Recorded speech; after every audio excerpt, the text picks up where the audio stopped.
Thanks once again for dropping by the channel. If you like the content, if you're new to the channel, please hit subscribe, share the video if you enjoyed it, if you felt it was useful. Now let's get into this. So, Hughie Fury, he made his comeback this weekend, and it seems almost a recurring theme on YouTube amongst, people who deal with, the boxing topics like myself, like Addy. It seems as though we do a video about Hughie Fury taking a big fight, losing that fight, making the video post-fight saying he needs to come down a level. He goes down a level and we make a video saying, right, this is what he needs to do, but they never do it. It is like a broken record now at this stage with Hughie Fury. I've said before in previous videos that things need to change. I think they do, and I think from his technical ability, there's certain aspects I'd change definitely, but he's not a bad fighter. So, that's the thing. He's not a bad fighter from a technical point of view. He does a lot of things good and he moves very well for a big guy.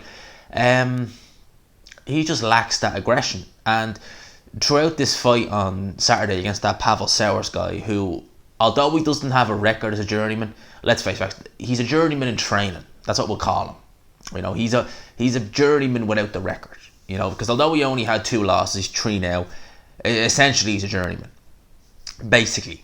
Okay. So he fought that Sauers guy, and obviously he dropped him a couple of times, and you hear things like, the Sky commentary team definitely were bigging it up, saying that this is a new Hughie Fury, he's a lot more spite in him, he's a lot more mean. I've seen it before. Let me give you an example. Here we go. So Hughie Fury in 2017 fought Joseph Parker, lost that fight on points, close fight. I felt like the right guy won, personally. Came back then in May and fought Sam Sexton. Dropped Sam Sexton twice in that fight, won the British title. Okay? We hear all this story about this is the new Hughie Fury. He's fighting with more spite. He's really going for the knockout. He's gunning for it. Fight after that, Kubrat Pulev loses. And that was a convincing loss. He lost that fight. Definitely. There was a bit of, you could argue with Parker that it was a bit closer, but that fight was not a close fight. Kubrat Pulev won that fight. Then he comes back and fights that Chris Norrid guy. And again, we hear talk that this is the new Hughie Fury. He's letting his hands go. He's more aggressive. He stopped that guy in 2 rounds. That guy was actually undefeated, believe it or not. That guy was actually undefeated. It's only when I look at his box record I remember, because I could have sworn he was a journeyman. And he does that. Goes off then and fights Sam Peter. He looked terrible in that fight. He was in there against an old as dirt Sam Peter, who was as slow as molasses, and he just was happy to just move, box, bob, weave, do all that stuff. That was a sad fight. That was on that Saudi Arabia undercard. Was it Saudi Arabia? Yeah, it was. It was in Jeddah, Saudi Arabia. It was on that Amir Khan card. So he does that, signs at Matchroom, and fights Povetkin, and he goes and loses that fight. Povetkin was dead tired at one stage in that fight, and Hughie Fury just didn't do it, just didn't step on the gas. So he comes down and fights this Pavel Sauers guy, and it's the same thing. It's the exact same thing we heard the last few times.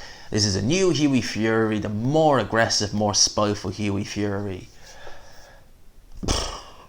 What is the key thing you notice about what I just read there in terms of the guys? Fighting no-hopers and then takes 10 steps up to world level and loses.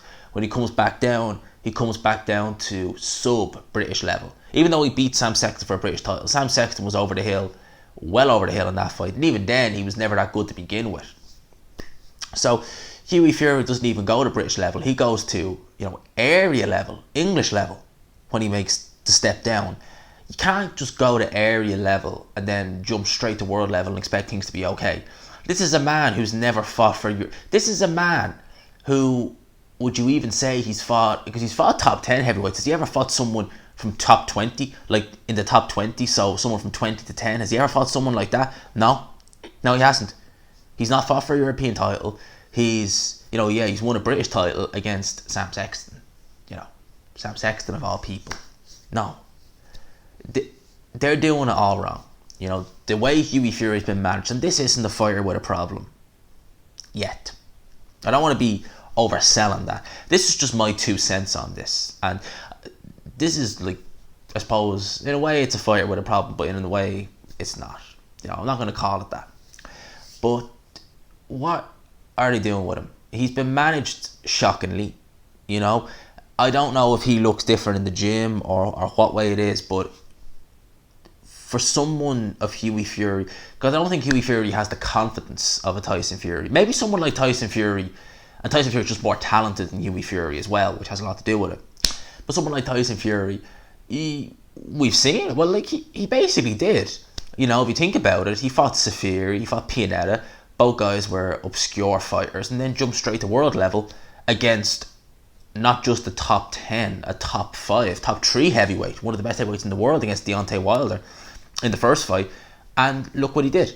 Hughie Fury, in shape, staying active. I wouldn't pick him to beat Deontay Wilder. Not a hope. So it just goes to show the talent Tyson has, the innate confidence Tyson has. And Tyson's been managed a lot better than Hughie Fury. He's got more just spite in him. We've seen that from Tyson Fury, that he when he wants to, he can be a spiteful character in that ring. With Hughie Fury, you just don't see that. And we hear all this, well, he's letting his hands, he's this. Yeah, you're meant to be, like, Hughie Fury could have an 80-90% knockout ratio if he fought regularly against this level of opposition like he fought the weekend. But what benefit is that? Like, you can let your hands go against guys like that because, there's not much coming back at you. That guy was terrible he fought. And they were saying now, actually, oh, he's good. And we're hearing Hughie Fury saying this, that he's, in the top 10 of heavyweight, I don't know. I think Hughie Fury, although his dad Peter is a good trainer, I think he needs to bin Peter Fury. I think he'd benefit. Hughie Fury is the sort of guy where a calm influence in that corner is actually bad for Hughie Fury. He probably needs someone fiery. He'd need maybe a Sugar Hill. Seriously, Sugar Hill might be able to do something with Hughie Fury.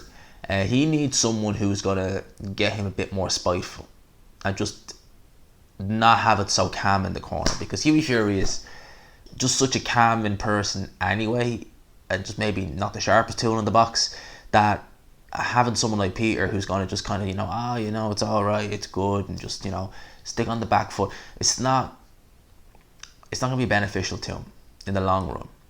So I think Hughie Fury, there's a lot of things need to change within Hughie Fury, but I think what he needs to do, if he's taken this, and people keep saying he's only 25, he's had 3 losses already, and he's been managed very poorly. I don't know. I mean, there will come a time, like if he loses again or another 2 times, I don't care if he's only 27 by then. I mean, the sand in the hourglass will have long since run out for Hughie Fury, in my opinion, anyway.